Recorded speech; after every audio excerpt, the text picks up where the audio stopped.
গীবত ছাড়া আরেকজনের কথা বাদে আমাদেরকে দেখলে বোঝা যায় না যে আমরা ইন্তেকাল করব। মালাকুল মউত আসবেন, ছোটখাটো একটা কিয়ামত আমার ঘরের মধ্যে বর্পা হবে। আমার জীবনে কবরের বিকাল নামে একটা জিনিস আছে, আখিরাত পড়ে আছে। 50-60 বছরের জীবন অতিক্রম করার পরে আল্লাহ পাক জানে কত হাজার বছরের জিন্দেগি, কিন্তু আমাদের জীবন দেখেন, কিছু লোভ, কিছু লালসা, কিছু দুনিয়াদারি, গালি আমাদের আজীব জীবনের মধ্যে আমাদেরকে ফেলে দিয়েছে। আমার নবী নারাজ হয়েছেন, আল্লাহ নারাজ হয়েছেন। মাওলা যদি নারাজ না হতেন আমাদের জিন্দেগির মধ্যে এত অস্থিরতা নেমে আসতো না। আল্লাহ পাকের শুকরিয়া, আমার নবী মদিনার জমিনের মধ্যে আরাম করছেন।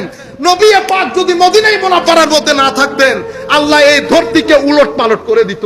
সেই পরিমাণ জুলম আমরা শুরু করেছি, সেই পরিমাণ অরাজকতা আমরা করি, মিথ্যা আমরা বলি,